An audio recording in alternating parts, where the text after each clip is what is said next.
Hello guys! Welcome to my channel. Andito naman po ako at may panibago tayong recipe na gagawin. Ang recipe for today natin gagawin ay pang-keto. Kasi ako po ngayon ay sobrang nagda-diet ng konti. Bali mga 19 days na akong nagda-diet.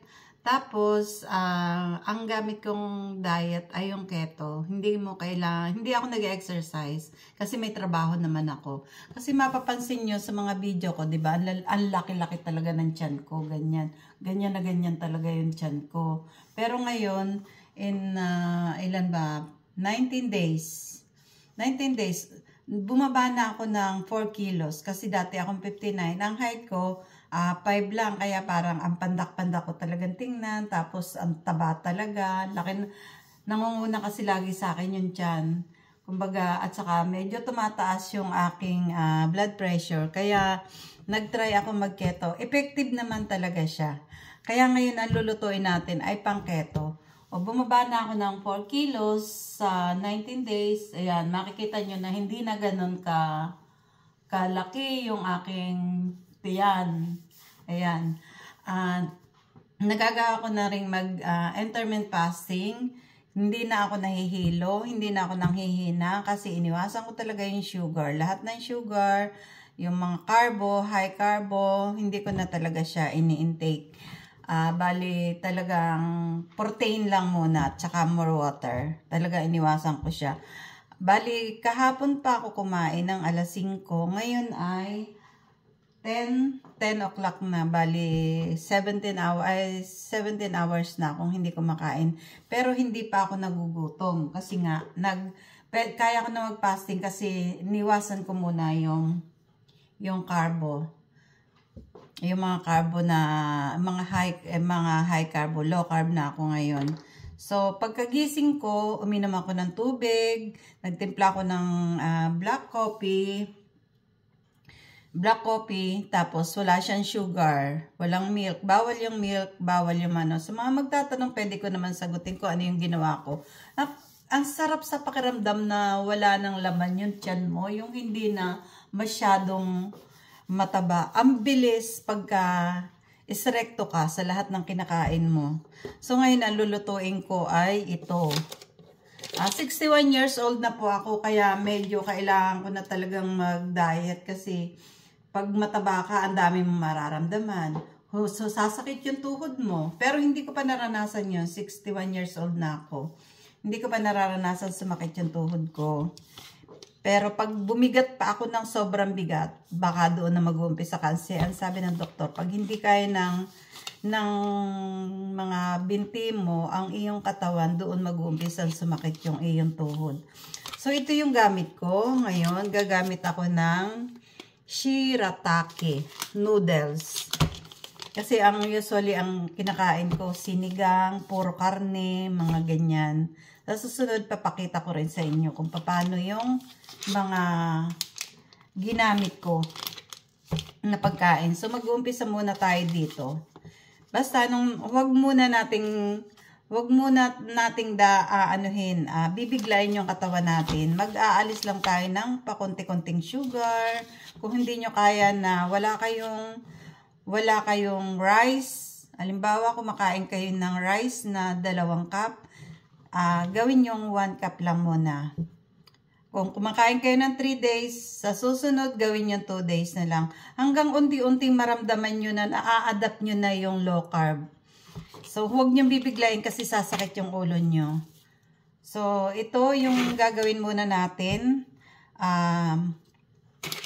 Ipapakita ko sa inyo.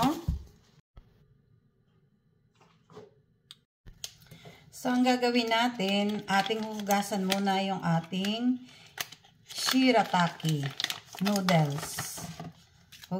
Hugasan muna natin siya.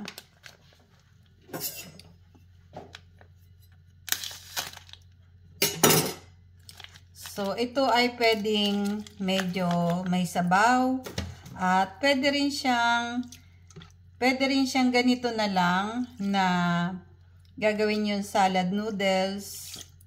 Pero ang gusto ko, gagawa ako ng ginisa. Yung parang pansit lang. Ganon. So, hugasan muna natin siya. So, yan, nahugasan natin. Tapos, sinala ko na siya. So, meron din tayong ditong onion at saka yung garlic na pinrito na. Ang sabi nila, high carb din daw ito. Kaya, konti lang yung gagamitin natin.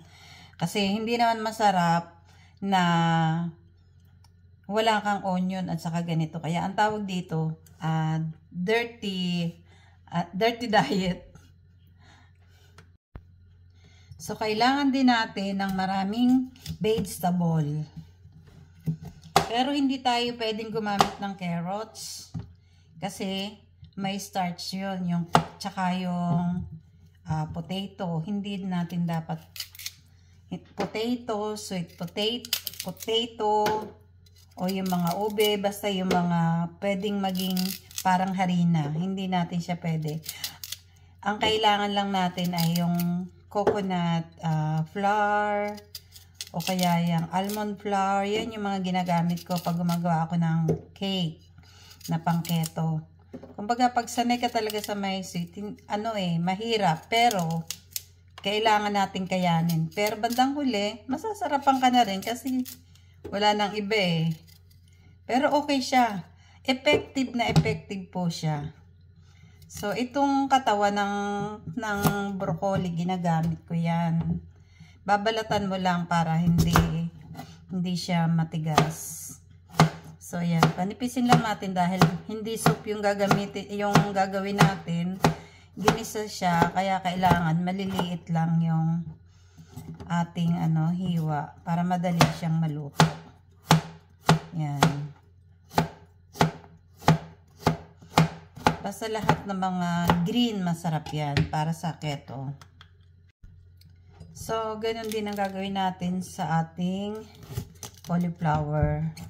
Makikita nyo na marami kong gulay. Kasi ito na yung parang pinakangkanin natin. Kasama na yung ulam.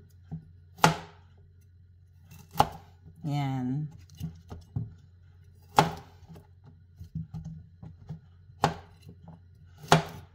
Kung mahilig kayo sa gulay, mas maganda. Kasi talagang papayat kayo. Sabi ko sa inyo, talagang papayat kayo. Walang exercise, pero may resulta. Ayan. Pati katawan sinasama ko, pati yung tangkay. Medyo na. Tangkay ng cauliflower sinasama ko. So, ilalagay natin dito, tapos pakukuluan natin siya ng konti para madali siya pagigisa. Nabubulol eh, no? Tapos, meron din tayo ding hipon. Kasi yung hipon, maganda yan. Lalo na kung mahilig ako sa mga seafood. So, gamit din ako ng repolyo.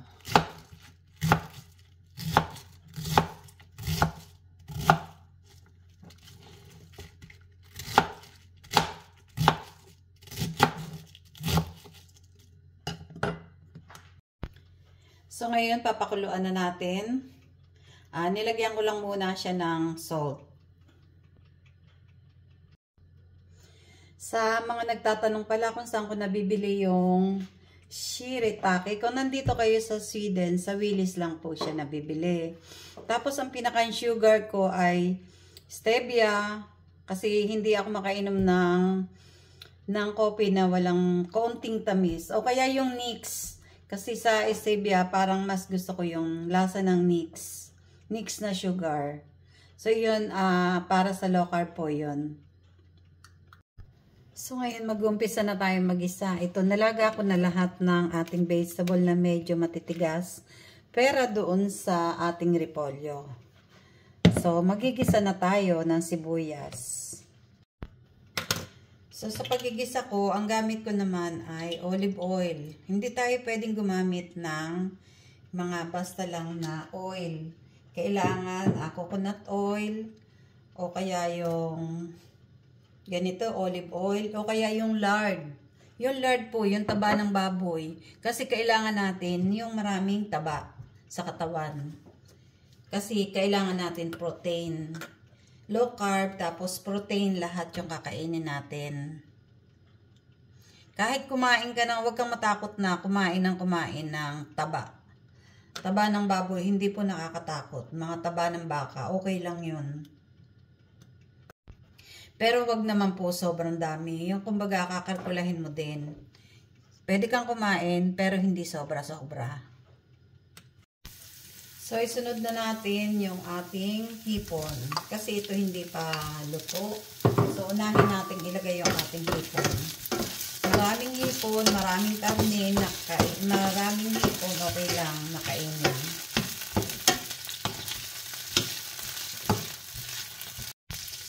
Tapos, ang gamit ko ay patis. Hindi po ako gagamit ng toyo dahil ang sabi, hindi pwede ang toyo. Yung oyster sauce, hindi pwede. Yung toyo, hindi pwede. Pero patis, bagoong, asin, ay pwede. Ngayon, sunod na natin yung ating repolyo.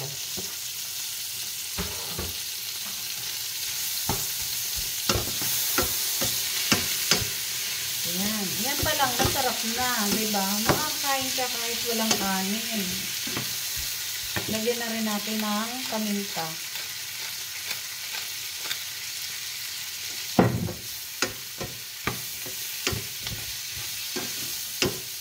Yan, lulutuin lang natin ng konti yung ating repolyo.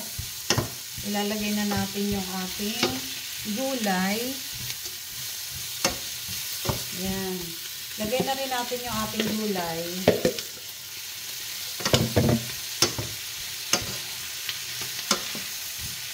Lagyan pa ulit natin ng kaunting patis. Tapos, dahil luto naman na yung mga yan, pwede na natin ilagay yung ating noodles. Siguraduhin natin luto na lahat. So, ayan. Painitin na natin yung ating noodles.